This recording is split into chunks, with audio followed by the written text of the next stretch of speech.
अगर उसने उठने की कोशिश की तो आदित्य की नींद खराब हो जाएगी और अब आंखें खुलने के बाद तो दिव्या को फिर से नींद आने वाली नहीं थी। इसलिए वह सब कुछ छोड़ आदित्य के चेहरे पर खोने का फैसला करती है। दिव्या फिर से आदित्य के चेहरे को देखने लगती है। आदित्य को देखते हुए दिव्या अपने मन ही मन में कहती है, वैसे मीरा ने तो कुछ गलत नहीं कहा था। तो बहुत ही हैंडसम हूँ, जो हर लड़की को पागल बनाने के लिए काफ़ी है। आँखें भी बहुत प्यारी हैं, नाक भी तो सही है, बॉडी भी परफेक्ट है। बस कमी है तो एक मुस्कान की। मुस्कुराते तो और भी अच्छे लगते, लेकिन ना मुस्कुराने का तो जैसे कसम ही खा रखे हो इन्होंने।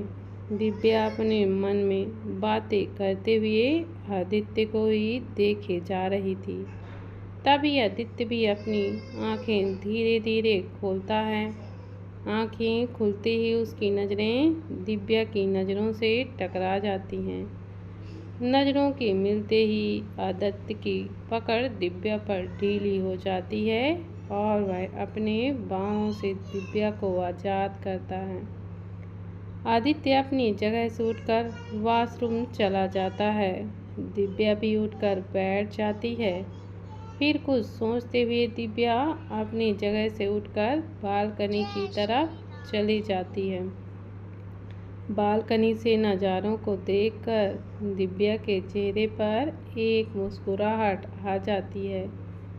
यह गार्डन बहुत ही ज़्यादा खूबसूरत था, हरियाली से भरी, फूलों की भीनी भीनी खुशबू, रंग बिरंगी तितलियाँ।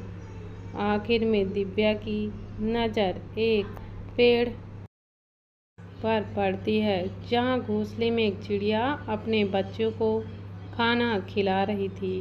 यह देखते ही दिव्या का चेहरा एकदम से मुरझा जाता है और दर्द की लकीरें उसके चेहरे पर उभरने लगती हैं। दिव्या को अपनी माँ की याद आने लगती है। दिव्या की आंखें थोड़ी नम सी हो जाती हैं।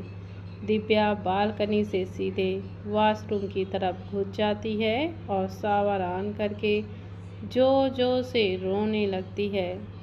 आदित्य अचानक दिव्या को ऐसे देखकर समझ ही नहीं पाता।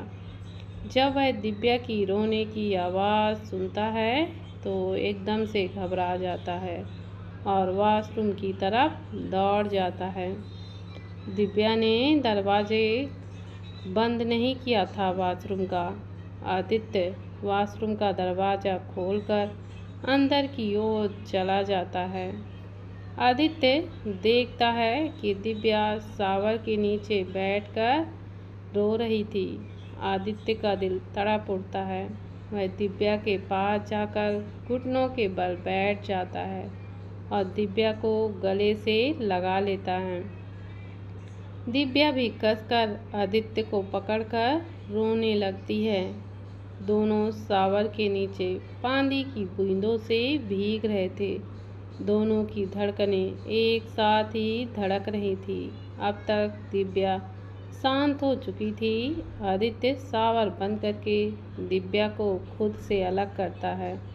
दिव्या की आंखें इस वक्त बंद थी। आदित्य दिव्या के चेहरे को अपने दोनों हाथों में भर लेता है। आदित्य के ऐसे करते ही दिव्या अपनी आंखें खोलकर उसे देखती है। आदित्य दिव्या की आंखों में देखकर बहुत नरमी से कहता है, आंसुओं की मूल्य दर्द कभी नहीं समझ सकते हैं। यूं आंसुओं को बहाकर दर्द को जीतने मत दो। आदित्य के ऐसे अचानक बोलने से दिव्या थोड़ी हैरान सी हो जाती है और जब आदित्य के बातों को गौर करती है तो उसे बहुत सुकून सा मिलता है।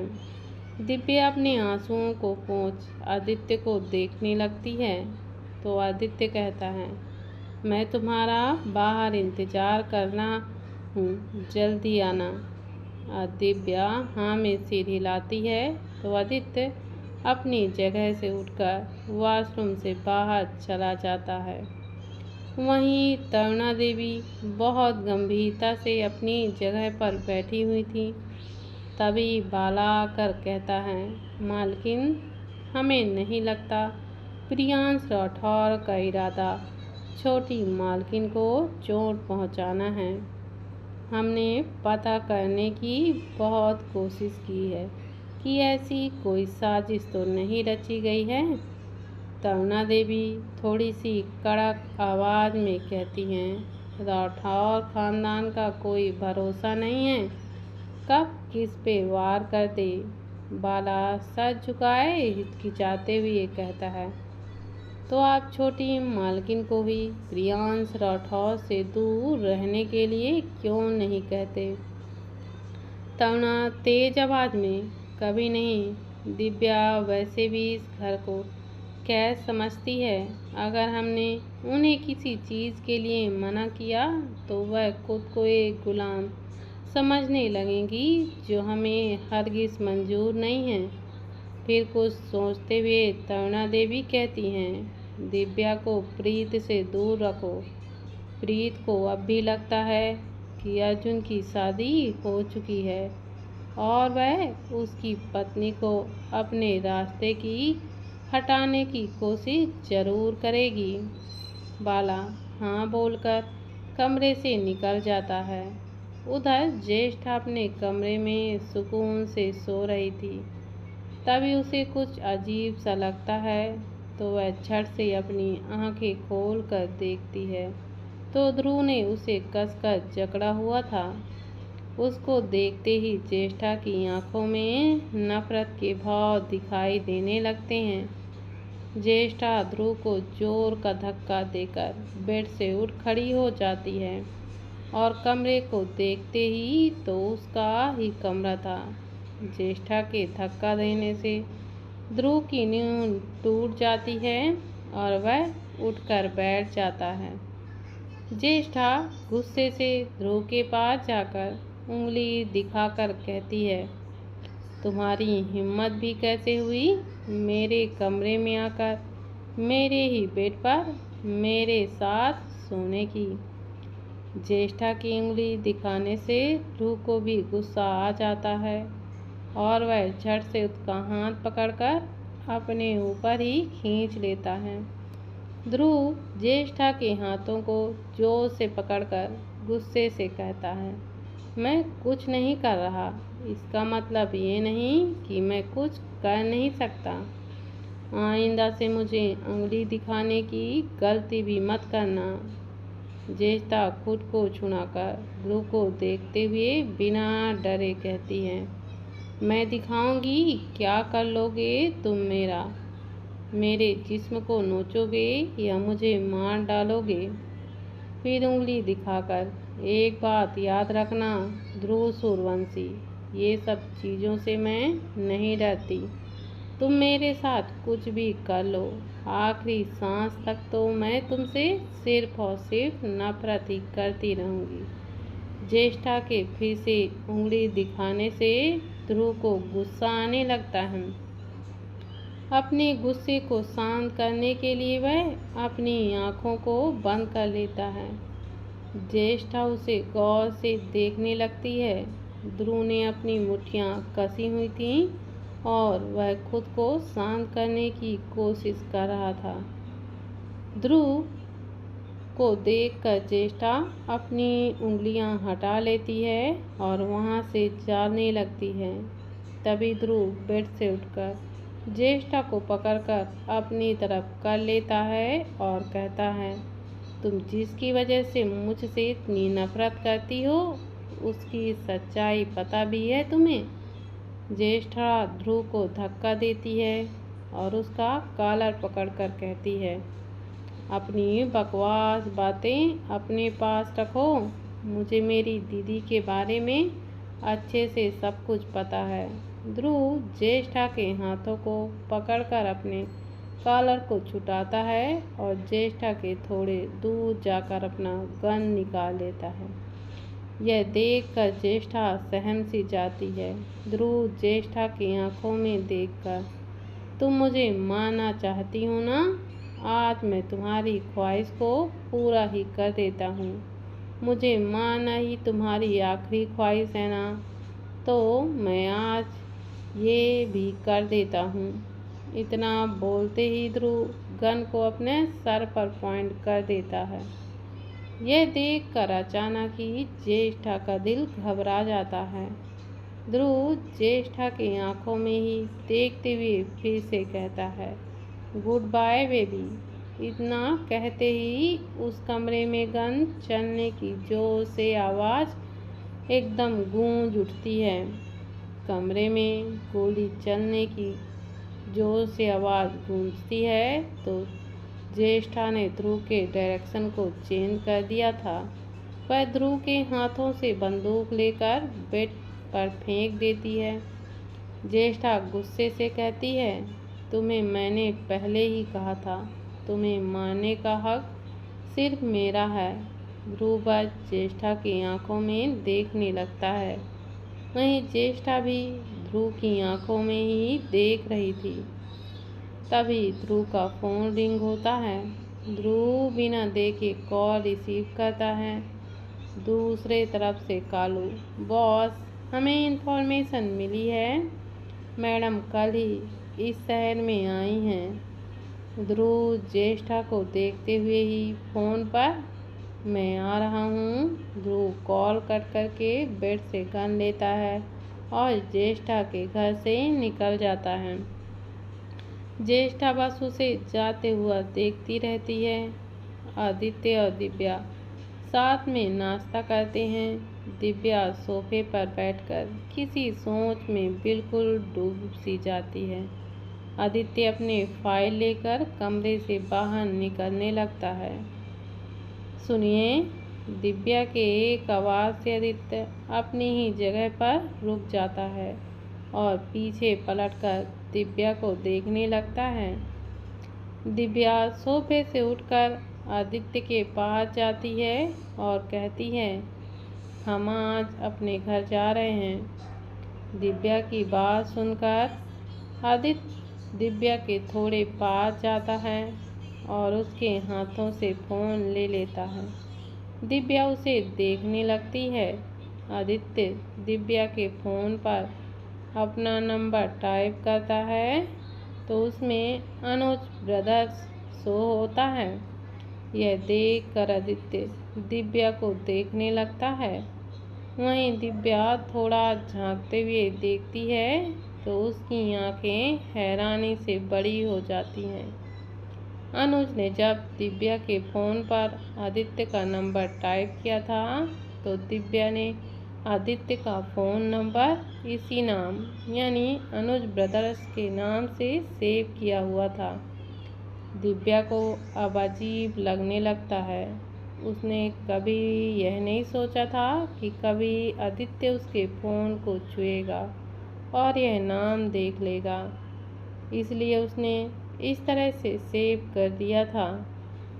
दिव्या आदित्य को देखने लगती है। आदित्य दिव्या से नज़र हटाकर दिव्या के फ़ोन से अपने फ़ोन में कॉल करता है और दिव्या का नंबर सेव कर देता है। फिर कुछ सोचते हुए आदित्य दिव्या के फ़ोन पर भी नेम चेंज करता है। सेव करने के बाद आदित्य दिव्या को उसका फ़ोन देता है और फिर कमरे से बाहर चला जाता है। दिव्या आदित्य को बस जाते हुए देखने लगती है। आदित्य के जाने के बाद दिव्या अपने फ़ोन को देखती है तो उसके चेहरे पर एक मुस्कुराहट सी आ जाती है।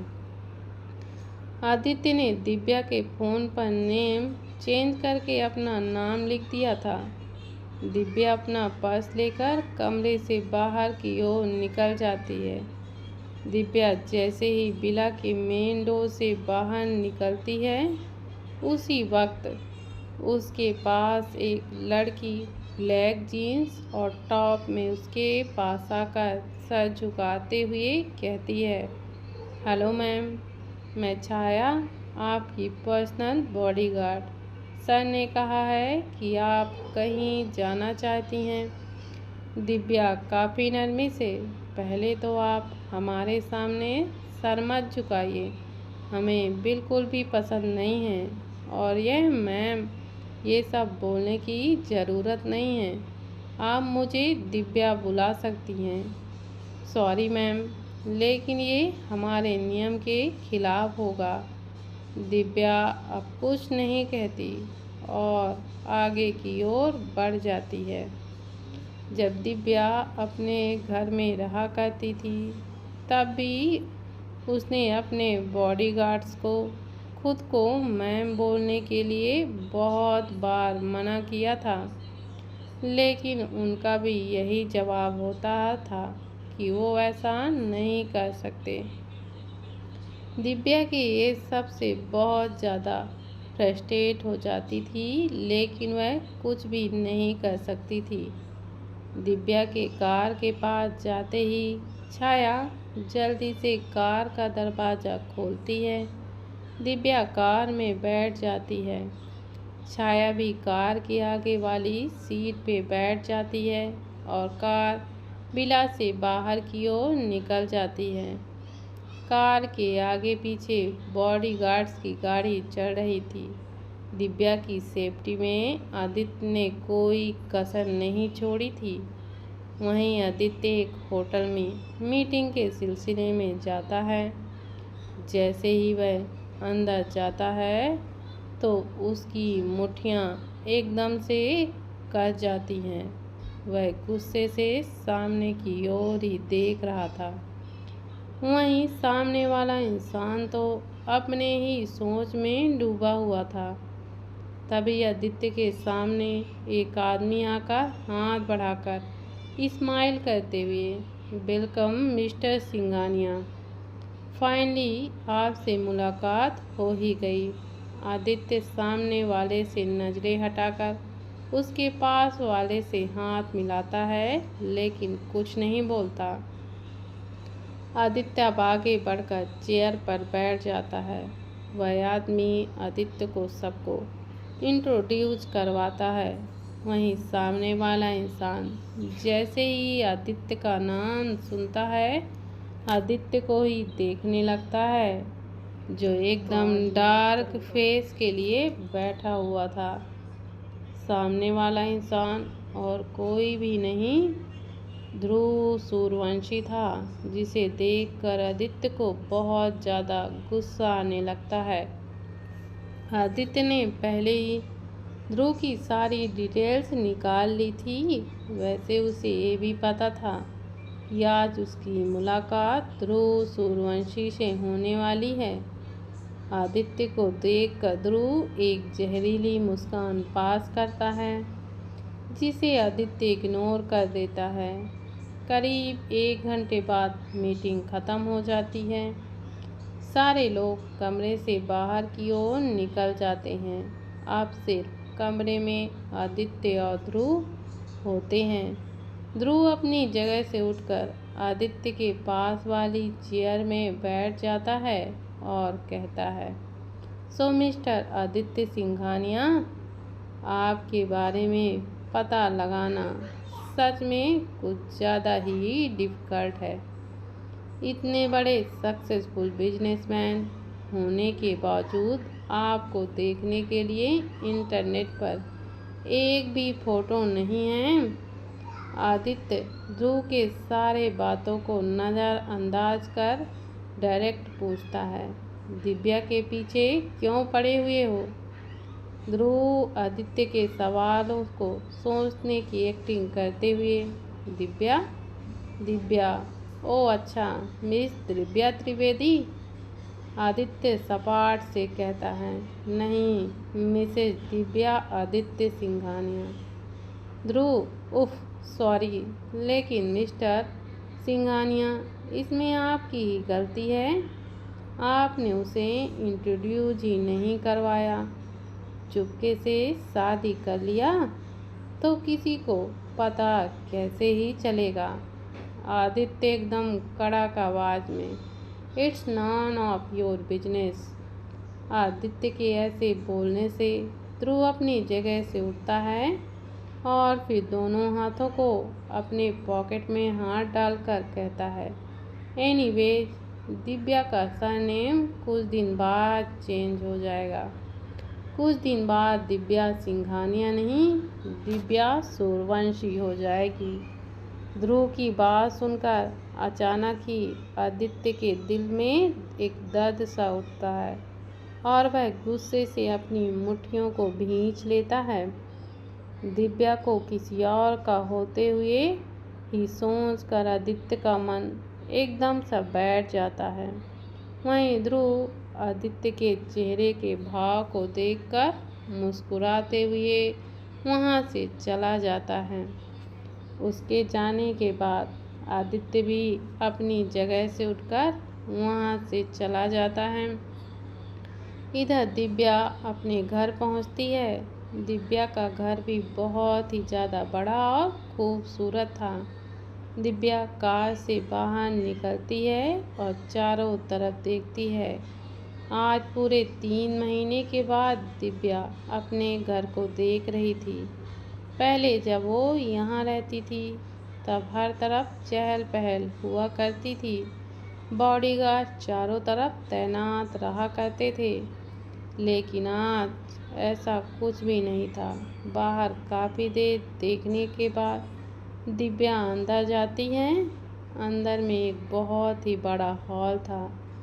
यह सब देखकर दिव्या को अपने बचपन से लेकर बड़े होने तक की सारी यादें एकदम से ताज़ा होने लगती हैं। यह उसका खूबसूरत सा घर था जहाँ पर उसके मम्मी पापा और दादी के साथ वह रहा करती थी। उसकी हर एक हरकत, शैतानियाँ, खिलखिलाते हुए हंसी की आवाज़ पूरे हॉल पर गूंजा करती थी। दिव्या हर किसी की लाडली थी। उसे बहुत ही नाजों से पाला गया था। उसकी हर शैतानियाँ, शरारतें उसके परिवार के खुश होने का कारण हुआ करती थी। दिव्या दीवारों को, घर के हर एक चीज़ों को छूते हुए महसूस करने लगती है। आखिरी में दिव्या एक तस्वीर के पास पहुंचती है जिसमें दिव्या के माता पिता और उसकी दादी मौजूद थे। सबके चेहरे पर एक सुकून भरी स्माइल थी। दिव्या उस तस्वीर को छूती है। इस वक्त दिव्या की आंखों में नमी थी। अचानक ही दिव्या के सामने वह पल आ जाता है जब वह अपने मम्मी पापा और दादी के साथ थी। कावेरी जी यानी कि दिव्या की दादी सोफे पर बैठी हुई थी। वह दिव्या विश्वजीत यानी दिव्या के पिता के गले लगे हुए सोफे पर बैठी थी। वहीं कल्याणी दिव्या की माँ दिव्या के पास बैठी थी। दिव्या विश्वजीत से थोड़ा सा अलग होकर कहती है, हमारे ये घर कितना प्यारा है ना। मैं तो इस घर से कभी नहीं जाऊंगी। तभी कावेरी जी, जाना तो तुझे पड़ेगा। आखिर आपका राजकुमार आपको लेने जो आएगा। दादी की बातों को सुनकर दिव्या को तो मुंह बन जाता है। वह अपने पापा को देखकर कहती है, पापा देखिए, दादी मुझे यहाँ से भगाना चाहती हैं। दिव्या की बात सुनकर विश्वजीत के साथ सब लोग हंसने लगते हैं। सबको हंसता देखकर मुंह फेर कर दिव्या नाराज होकर उठ जाती है और सबसे मुंह फेर कर दूसरी तरफ खड़ी हो जाती है। विश्वजीत दिव्या के पास जाकर बहुत प्यार से कहते हैं, आपको इस घर से कोई विदा नहीं करेगा। हमारा जितना कुछ भी है आपका तो है ही। इतना बोलते ही विश्वजीत दिव्या को लेकर आते हैं और दोनों को देखकर कहते हैं, हमारी दिव्या यहाँ से कहीं भी नहीं जाएगी। यह सुनते हुए दिव्या के चेहरे पर एक बड़ी सी स्माइल आती है। तो कल्याणी जी कहती हैं, अच्छा जी, तो आप चाहते हैं कि दिव्या ऐसे ही अकेली बूढ़ी हो जाए, कभी भी शादी ना करे। तब दिव्या तुरंत कहती है, माँ, मैंने ऐसा कब कहा? अगर मुझसे कोई शादी करेगा तो हम उसे घर जमाई बना लेंगे ना पापा। विश्वजीत भी दिव्या की हाँ में हाँ सिर हिलाते हैं। हाँ बिल्कुल। विश्वजीत को दिव्या का साथ देते देखकर कावेरी जी घूर कर उसे देखने लगती हैं। वहीं कल्याणी जी भी मुस्कुरा देती हैं। दिव्या अपनी दादी को देखकर जीभ दिखाकर चिढ़ाने लगती है और फिर बैग लेकर बाहर जाते हुए ओके बाय बोलकर फ्लाइंग किस करके वहाँ से चली जाती है। उसकी नादानी को देखकर कावेरी जी मुस्कुरा देती हैं। वहाँ काम कर रहे नौकर भी दिव्या की हरकत पर मुस्कुरा देते हैं। दिव्या अपने बीते पलों को याद करके थोड़ा सा मुस्कुरा देती है और जैसे ही वर्तमान में आती है तो वही तकलीफ और दर्द उसे याद आने लगता है। दिव्या के आंसू बहने को होते हैं कि उसे आदित्य की बात याद आ जाती है। आंसुओं के मूल ये दर्द कभी नहीं समझ सकते। इन आंसुओं को बहाकर दर्द को जीतने मत दो। यह याद आते ही दिव्या अपने आंसुओं को बहने से रोक लेती है। दिव्या धीरे धीरे अब अपने कमरे की तरफ बढ़ जाती है। कमरे में आकर देखती है तो वह कमरा अब भी वैसा का वैसा ही था जैसे वह छोड़ कर गई थी। दिव्या साइड टेबल के ड्रॉअर से चाबी निकालती है और ड्रेसिंग टेबल के सामने जाकर उसे थोड़ा सा धक्का देती है। ड्रेसिंग टेबल के हटते ही वहाँ का दरवाज़ा होता है। दिव्या उस दरवाजे के लॉक को खोलती है और दरवाज़ा खोलकर अंदर की ओर जाती है। यह एक सीक्रेट रूम था जो विश्वजीत ने बनवाया था। ये दिव्या के कमरे में सारे ज़रूरी डॉक्यूमेंट्स यहीं रखते थे। दिव्या हर तरफ डॉक्यूमेंट्स को देखने लगती है। थोड़ी देर तक ढूंढने के बाद दिव्या को डॉक्यूमेंट्स मिल जाते हैं। डॉक्यूमेंट्स को लेकर वह बाहर जाती है और जैसे पहले था वैसे ड्रेसिंग टेबल को सेट कर देती है। दिव्या कमरे की सीढ़ियों से नीचे उतरने लगती है कि तभी उसे कुछ याद आता है और वह सामने की ओर देखने लगती है तो वही काली रात उसकी आंखों के सामने दिखने लगती है। सामने कुछ गुंडे विश्वजीत और कल्याणी जी को पकड़े हुए थे। सोफे पर एक लड़का बैठा तमाशा देख रहा था। दिव्या पार्टी के लिए तैयार होकर सीढ़ियों से नीचे उतरती है। अब तक उसने न गुंडों को देखा था और न ही उसने अपने माता पिता को। दिव्या के सैंडल की आहट से विश्वजीत और कल्याणी जी सीढ़ियों की तरफ देखते हैं तो उनका डर कई गुना ज़्यादा बढ़ जाता है। वहीं आहट से सोफे पर बैठा लड़का भी पीछे मुड़कर देखता है तो देखता ही रह जाता है। दिव्या रेड कलर के गाउन पहनी थी। बालों को उसने खुला छोड़ा था। होठों पर लिपस्टिक और थोड़ा सा मेकअप। दिव्या की खूबसूरती में वह लड़का एकदम सा खो सा ही जाता है। दिव्या सीढ़ियों से उतरकर जब देखती है तो उसके होश ही उड़ जाते हैं।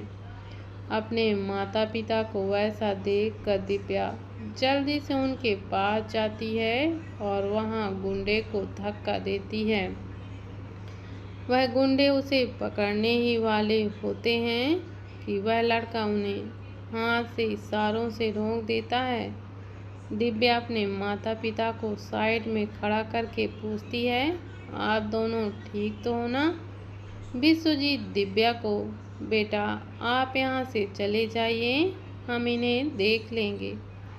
दिव्या अपने पापा को हैरानी से देखती है और कहती है, लेकिन क्यों जाऊँ? फिर गुंडों को देखकर, और ये लोग कौन हैं? तभी दिव्या की नज़र सोफे पर बैठे एक लड़के पर जाती है जो उसे ही कब से देखे जा रहा था।